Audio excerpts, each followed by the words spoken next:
Hello everyone, Simon Jacobson here. Biblical Events Decoded is the series that we're in the middle of, and I welcome you. This program is dedicated in loving memory of Joseph T. Klein, beloved son of Robert Klein, upon his untimely passing, Shabbat morning, Shabbat Bereshis, the 27th of Tishrei, October 22nd. May Joe's soul be at peace in the next leg of his eternal journey. And I want to just say on a personal note, my heart goes out to Robert, to family, and of course to Joe. And may his soul indeed travel in harmony and in peace to those mysterious places that we don't fully understand, being that we live in this small box called the material world. Which is a good segue to the topic that we're going to be speaking about, which is, why is God invisible? Why is God invisible? I was thinking about it, and I asked myself the question, why are things in general, some things are visible and some things are invisible? For instance, subatomic particles, atoms themselves, and definitely subatomic particles are invisible. We don't even have instruments, the most powerful microscopes, that can see them.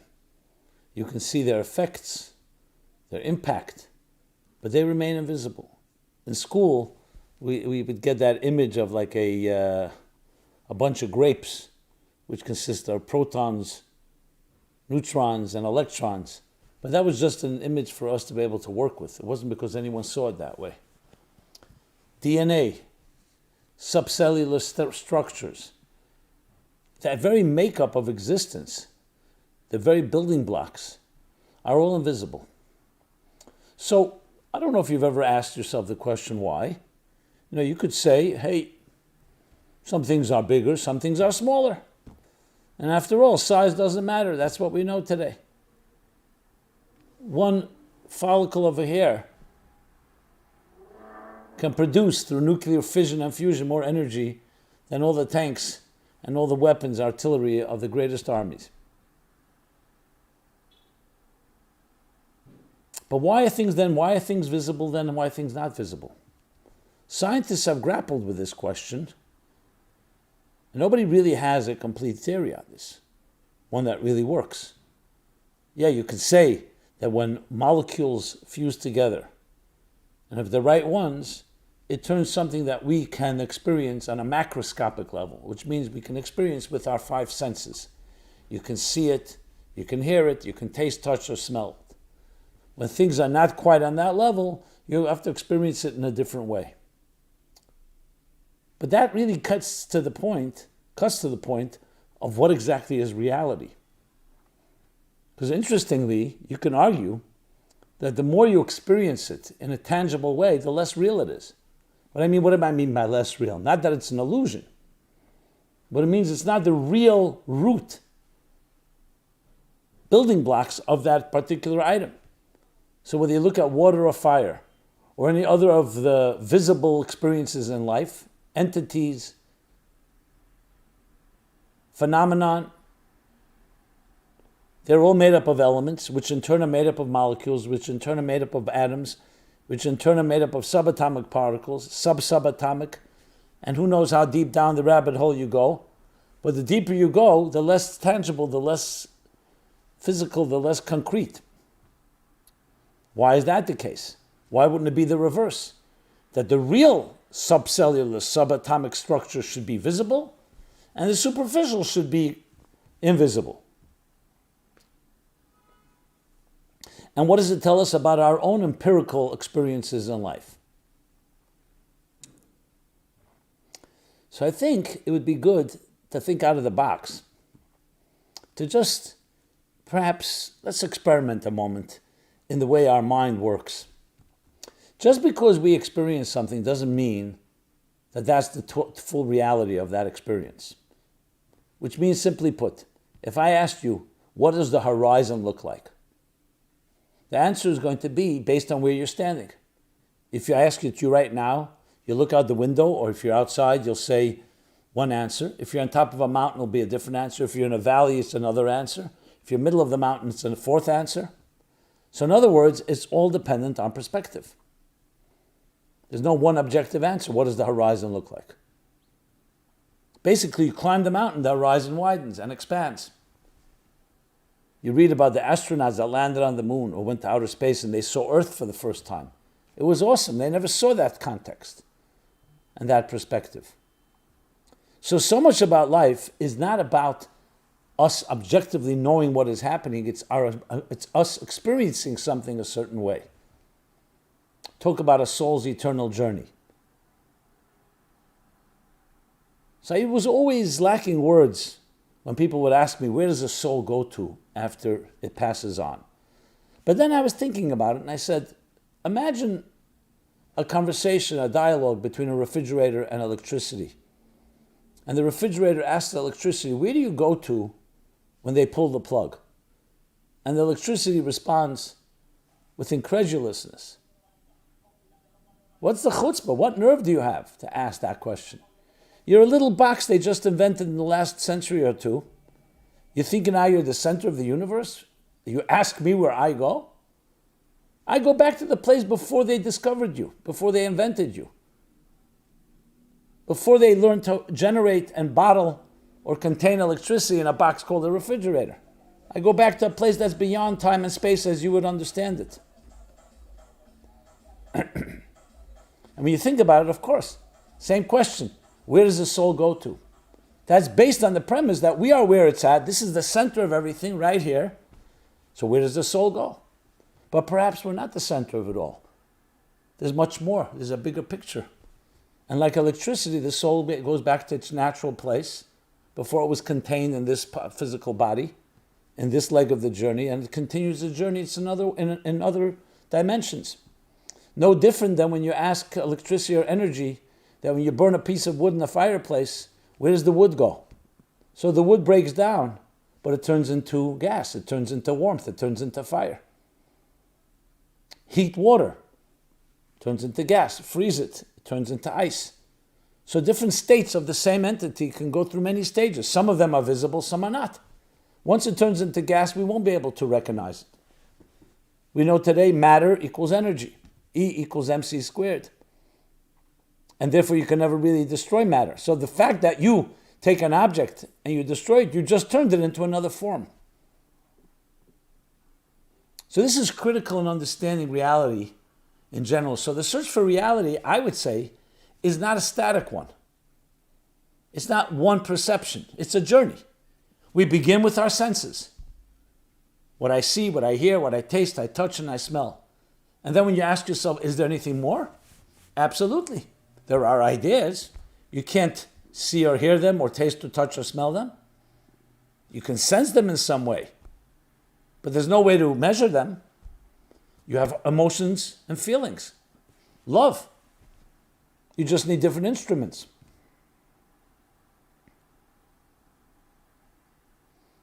Reminds me of Sir Arthur Eddington's example when asked, how do you come up with all these bizarre conclusions in the 20s and the 30s about quantum mechanics, subatomic particles, to the point that they began to see that the world there is an indeterministic one, a world of probabilities, where things are not defined.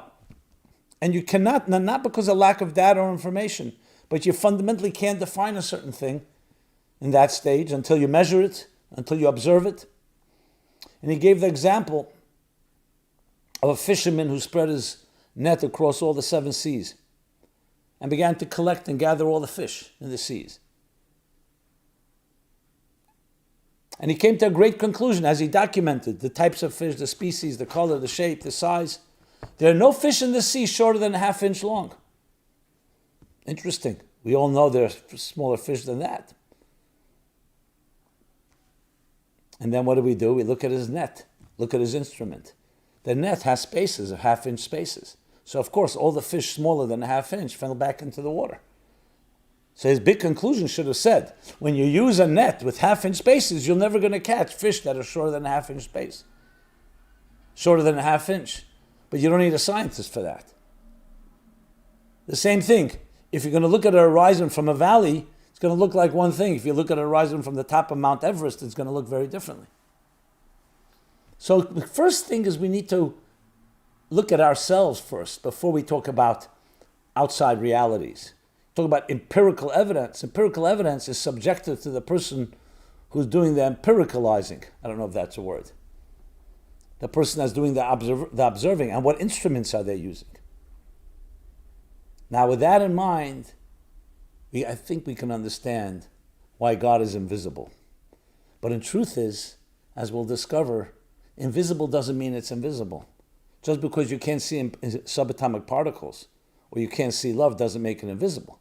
You could say it's invisible to the net, the instrument called eyes of flesh and blood. So we have to really define visible and invisible. You can argue that atoms are far more visible than matter that we can't see. Depends what you define by visible. If you mean visible physical vision, so physical vision, like the refrigerator, can only see what it can see. As a matter of fact, you could argue that visibility, what we recognize as visibility, is limited vision. Just like consciousness is limited consciousness.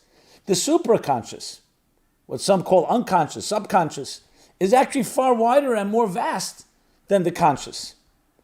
The conscious ideas that come into your mind are limited perception. That's why you can contain them. If they flow too quickly from the supraconscious or the collective unconscious, whatever word you give for it, so it would be like a reservoir that has no filters and no regulators and no faucets, it would flood and destroy. In a sense, that's what true madness is. That's why there's a thin line between madness and genius. So it's not just what's flowing, it's making sure the flow is regulated. If it starts pouring rain to the point of a flood, it will destroy the fields just like a drought. The key to rain is drop by drop. The same thing, intelligence, consciousness. So our conscious perception of things, our conscious senses are actually limited. That's why we can contain them. If it would come too quickly, it would overwhelm us. We would not be able to remain sane. So sanity, you can say, is limited awareness. I know it sounds strange, but that's what it is. We can't live in the world of the insane, the world of madness, in a world where there are no boundaries, in a world where there are no compartments. It's necessary. Imagine a person who has trauma, a loss, a death, and they wouldn't be able to compartmentalize, and at some time the memory fades so they can live. If they're always living in the moment of shock and trauma, it wouldn't be called PTSD, post-trauma, it would be constant trauma. But our minds have a way of compartmentalizing, putting it in a closet. It doesn't mean you can't retrieve it. But it's vital that we have compartmentalization in a structured world. But as William Blake said, when you cleanse the doors of perception, what do you find? The infinite, the oneness, the singularity. Everything is infinite. We cannot live in that world of infinite. We can aspire to it. We can dream about it. We can seek transcendence. But we need to some way bottle the infinite in the finite. Using another William Blake's statement, his beautiful poem, he says, to see a world in a grain of sand, a heaven in a wildflower, I should say. To hold infinity in the palm of your hand and eternity in an hour. We need the hour. We need the hand. We need the sand. We need the flower. But in it, you can see the infinite. So let's go back to visibility and invisible. When Moses asked God, let me see your face, it was a voice of intimacy. It's like when you love someone, I want to see you. I want to see you in your full glory. I don't want to see you just in garments, covered up, limited. And God responds, no man can see me and live. Because if you see me, you are me. And then you won't be you. You'll be burned up. You'll be absorbed. You'll be dissolved in a higher consciousness. But the interesting thing is, when you read it closely, God is really saying, if you want to see me, don't look. Don't look on your terms.